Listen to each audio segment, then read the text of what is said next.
Hey, I am with Mr. OG himself, man. Thanks you for coming. Oh, messed up on my wording already. Thank you for coming here today.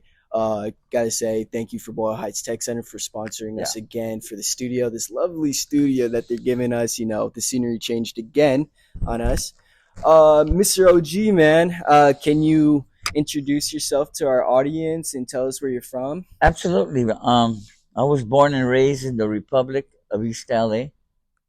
My parents and grandparents they moved from Mexico into the East LA area.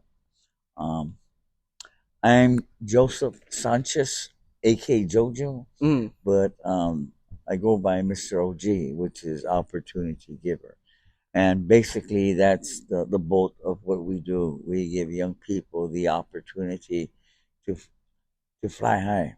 How did you get that nickname, Mr. OG? Well, I used to be a probation commissioner, not a probation officer, but a commissioner.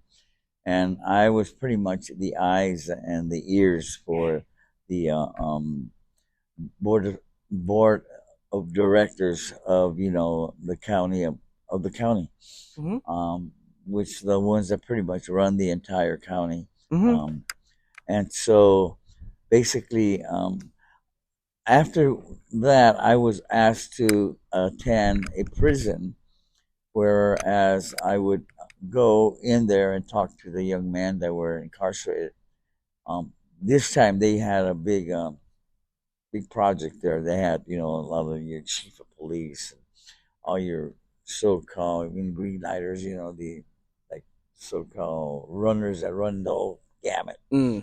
And I took 100 kids to the juvenile hall, to that particular prison. There was it was a mainline hardcore prison in Corona, yeah.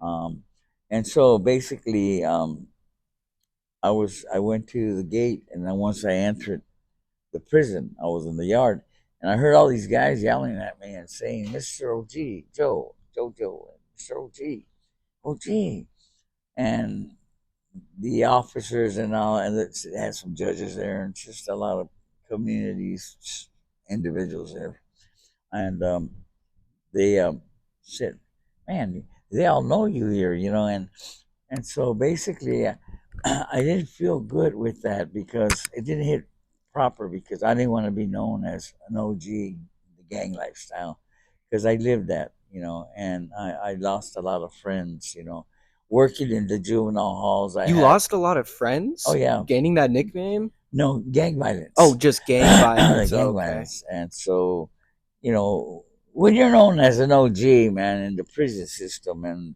out in the gang lifestyle, you're like you're one of the top dogs. Mm-hmm. So I didn't really I didn't take it in right, and the reason why is because I did this program called Every Day's Christmas, and I would go into the housing projects, and I would put up a mega stage, first caliber sound system, and I would bring in athletes. I would bring in bands, and we would give away mega presents and computers. We gave away a lot of stuff to the young people that were there. We averaged anywhere from 500 to 15,000 Wow, in crowds. Then I would come in and speak and let them know that they were champions, that's let crazy. them know that they were engineered to succeed in life, which I do believe that. Man, so you say so let's go back. So Mr. OG opportunity giver, Right. right? So tell us more about, opportunity givers. What type of opportunities do you give people? We work in the film industry. We are producers in the film industry. We also have a casting company where we do a lot of um, young people that can't afford, you know, the money to take their classes and to groom themselves in the industry. So what we do, we provide all that on a free base, and so and we take them to festivals, film festivals, let them see the studios and let them see what there is out there. I believe that Hollywood is our backyard, Yeah. and we're here. You know, and they should be hiring our Are you kids. taking any type of kids into your program, or Yeah, Yeah, you're taking any type of kids. absolutely, absolutely. So another question I would have to ask is that you do have your own casting company, right? Correct. So when you're picking people for your casting, is like my thought process with the casting company is you pick somebody, right? And then you pick roles for them, No, or they pick the roles for the themselves. director or the producer of a film, Mm-hmm. they'll call us Okay. and they'll tell us we're looking for a young man or a young lady. Um, and so what we do is we fire away photographs of what they're looking for. For example, we recruit a lot of our young kids in the high schools when they do drama. Mm-hmm. So when they have like um, a yearly drama play, so we go there as a to enjoy, but we're going there as scouts, I didn't know they had and scout. I knew they had that for sports games and no, football and yeah, basketball. I didn't know they oh, had that. absolutely, Wow. absolutely. So I would go in there and we would check them out, and see who had the goods. Of course, all of them do, but I mean, there's some that are just totally on a different plateau. But they don't have. They're stuck because the parents are not going to pay $250 a month or more, for the young man or young lady to attend, classes, right? Who would you say? So you go to all these shows and events. Who would you say that has that it factor when it comes to acting? More likely, it's the person that takes the lead, whoever gets the lead role in a play. And, I basically just get my eyes peeled on him or her, And then after that, we talk to the actual teacher, Mm-hmm. and and then we talk to the young man or the young lady, and then we let them know that this is what we do, and if they want to be part of a casting crew, then we'll put them on our list, and that's how we. For example, there's a young man who is he went to Vietnam and got shot in the head, and barely survived, and so therefore he wrote a script on his life. So we found a young man from a local school, and we sent him out this past Saturday, and lo and behold, he made it. He got the part for a feature film. So that's how we work. We more or less say, you know, we got this girl right here. Mm-hmm. This is who she is, and we Want to give send me a look? we literally just I'll use it as a photo, Mm-hmm. okay, and and they go from there. They'll give me a call. Yeah, I want to interview him. I want to interview her, So, and they do a table read of the script. oh, okay. Mm. So I guess going back to that, I guess I would being in that field, right? Is there any traits that somebody would portray as they're acting on some Sure, type of sure, play that their teacher absolutely, gives absolutely. them? The trend has been throughout the years, where you would find, Jennifer Lopez, you'll find, a Tom Cruise, these are A1 actors, but then you find in some of the blockbuster movies, and all of a sudden you see producer J Lo, and so you find that not only Tom Cruise behind the camera, cinematographer, you find them jumping into literally becoming filmmakers by the word filmmakers. They get behind the camera Hmm. or they become directors. So yeah, while they're also actors. So that is happening a lot, like with 50 Cent. You got a lot of these rappers, that they move into the film industry. It's a lot lucrative for them. You know what I'm saying? Hmm. And then with their name, so they use their platform with their name to produce their own films. Yeah. There's a lot of things that go with. I would say now with the economy. I mean, you know with somebody that produces their name right as a trademark, like you said, 50 Cent. Yeah. 50 Cent as his name could use it for Absolutely. any product he produces He on a made more line. money on his water than he did rapping. I He did not became, know yeah, that. yeah. He What is his made water called? he it's I don't remember it, but it's a very I mean, they came up to him because he had the money. He put the money in, and the rest is royalties. Hmm.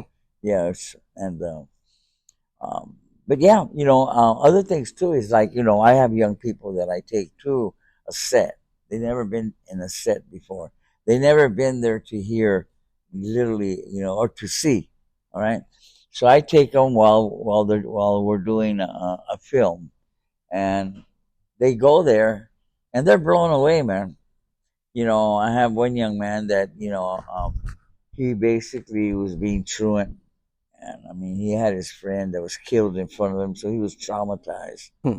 And so he stopped going to school, and just a youngster, man. We was walking home in South Central after school, and a car pulls up, man, and fires 3, 4 shots.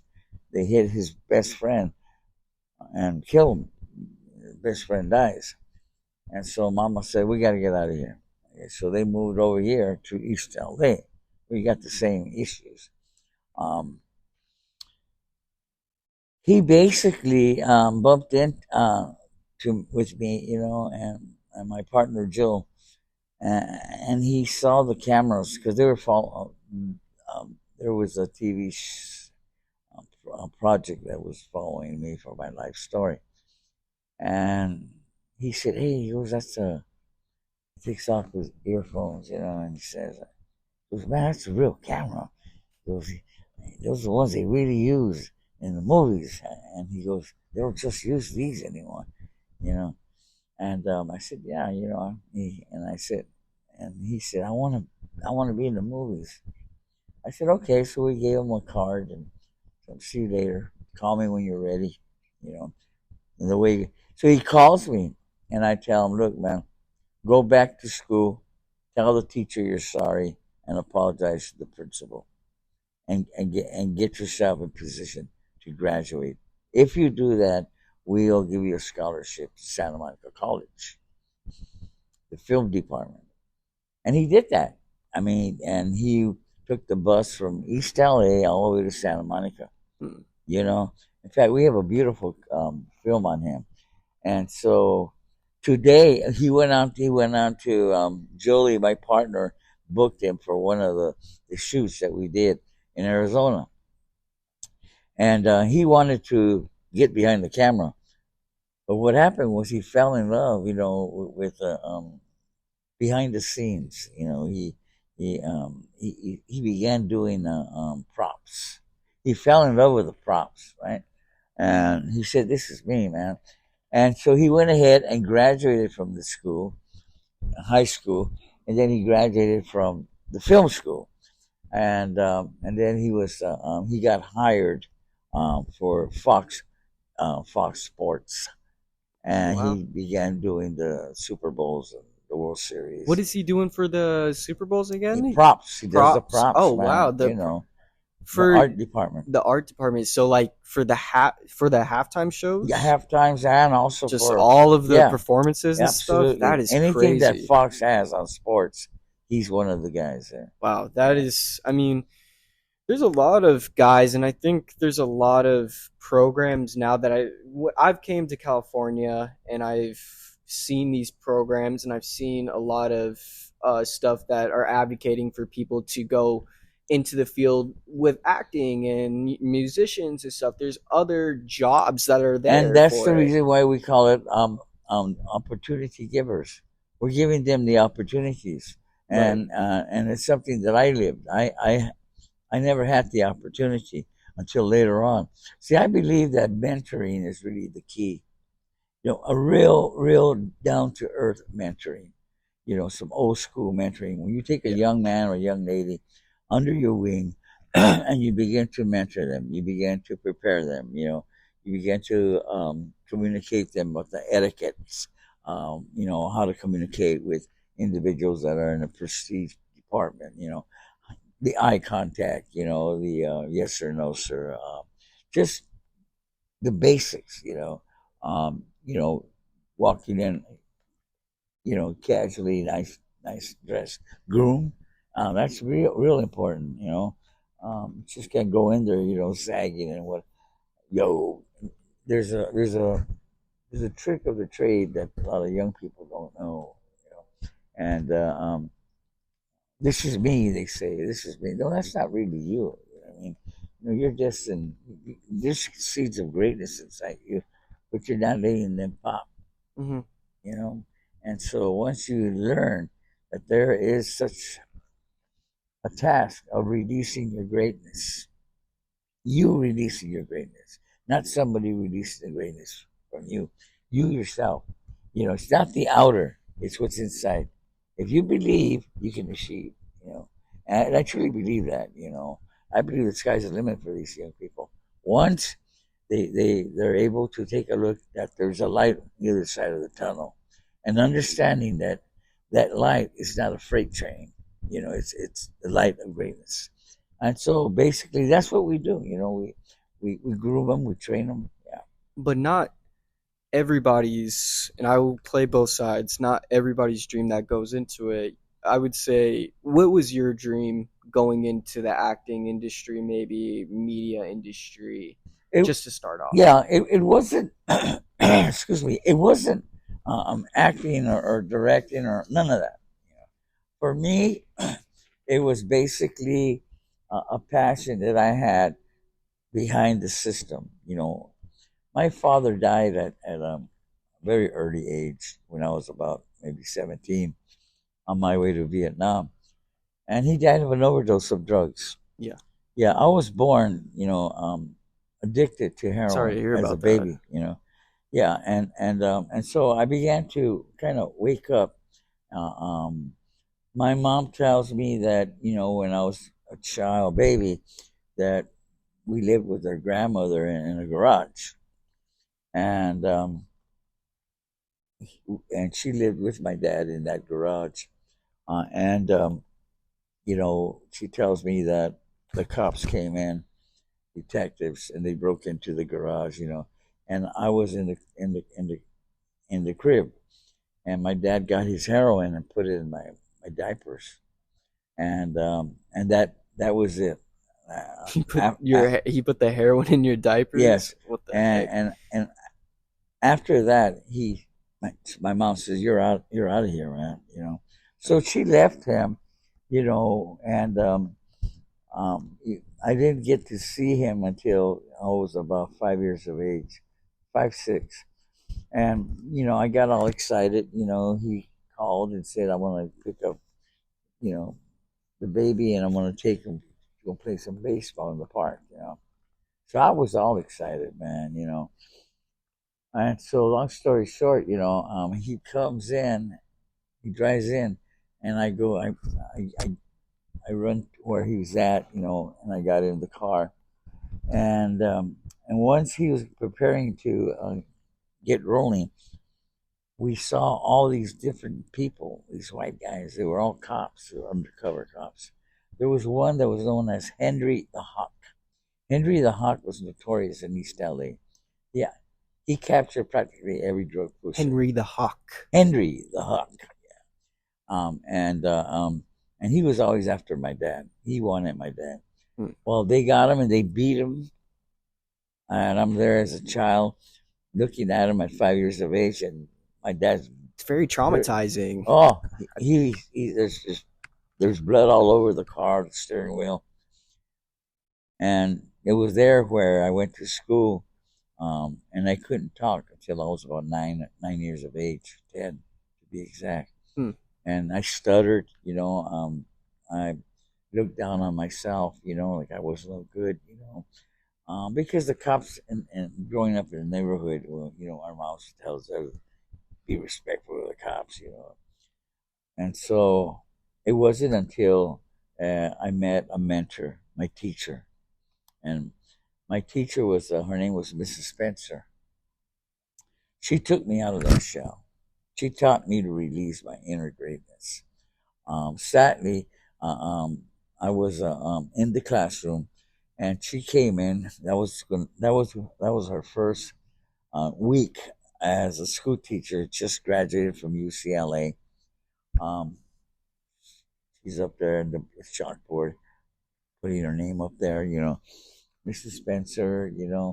And so I told the guys, I said, look, why don't we come back tomorrow and we'll light up a joint in our classroom, you know? And that's what we did, we lit up a joint. And she started like, she, she was blown away, right? I would be pretty blown away Yeah, too. welcome to East LA type thing, right? And so she had me go to the principal's office. They suspended me, they kicked me out of school. So here I am, um, 13, 14 years of age, I'm kicked out. And then I said, well, this is cool, man, because I don't have to go to school. I don't have to study. I just stay home. My mom goes to work. I'm here all alone. I can just bring all the girls in here and all the dudes, man. We just party, man, you know. And so did that for a couple of weeks.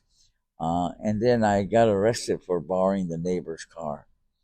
And I over a notorious Wheeler Boulevard. Were you borrowing it or? Well, we just took it, and we got stopped by the police Oh, and got okay. arrested, and I ended up going to juvenile hall, went to court, and in court, your mom has to be there because you're a minor. So I'm there, and I saw her and my grandmother and my sister come into the courtroom, and my mom was crying, and it just really, it really, it, it hit home. And I act like I was like nothing was wrong, like I'm some bad dude. I mean, but really, I was hurting inside. From there, they gave me 9 months in the mountains. So I went up to what they call the camps. And I went there, and she used Mrs. Rex. Uh, should I say that Mrs. Spencer with her husband? They would drive from Santa Monica all the way to the mountains, about an hour and a half every Sunday, and they would bring me a basket full of food and what have you. But That's mind nice. you, I was there 3 months with no visits at all, Mm. and Was that the beginning or like the? yes, and I would sit there in the baseball field, and I would just look over and see all the young men being called, so they would get all dressed up, and in their county blues, and they would go up there, they would run up there and greet their parents, hug them, and da da da. And I would see that every Sunday, and that hit me too, Um, and one particular day, when they came on a Sunday, I told her and her husband Joe, I says, "Look, you guys, because all the young guys that I was locked up with, they were all making fun of me because she was white and I'm Mexican, right? So they said, we didn't know you were white, man." I said, "I'm not white, man." And um, and they said, "Yeah, man." So they used to bang on me a lot. So one Sunday I said, "Look at you and your husband can't come here no more. Everybody here are failures, and I'm one of the biggest failures here, you know." And it would You be, repeat that again. You're one of the what? everybody here is a failure, Oh, is looked failures. upon as a failure, Huh. And you a said you were. scum. And you said you were one of the. I said I was one of the leading failures, and she looked at me, and she looked at me straight in the eye, and with her blue eyes, she puts her hands on my shoulders, and she says, "Joseph," she said, "there are no failures, just those that give up in themselves." Boy, that hit me, man. She said, "Joseph, never, never give up." And then she left. And she did me a favor. She didn't come, they didn't come visit me anymore until I got out. Hmm. So that's basically where I became really involved in having a passion for people. I just really didn't know how. We would, see individuals get stabbed, shot at, what have you, and I would act like we took care of business, but In reality, man, I just had a soft spot in my soul uh, of the damage we did to that young man, or the or to the parents.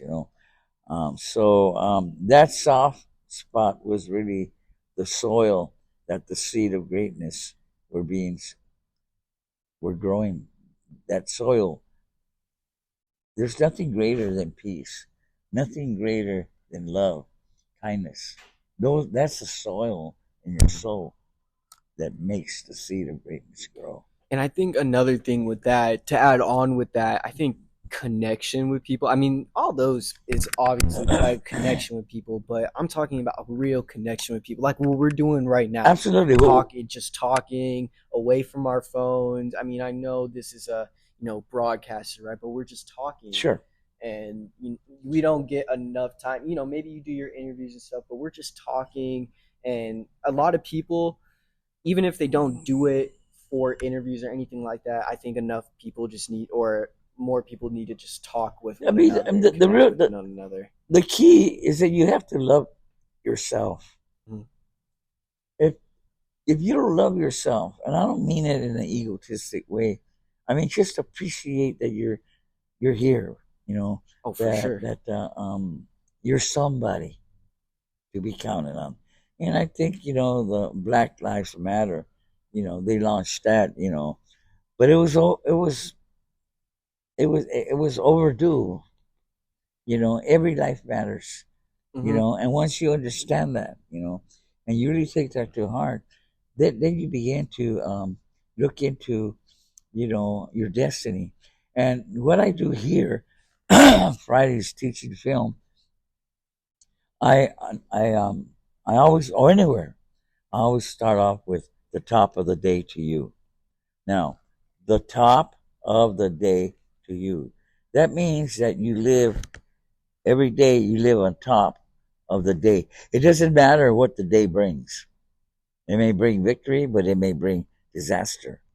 You know, um, my beautiful aunt who bought me my first shoes, when brand new shoes, when I was growing up here in East LA.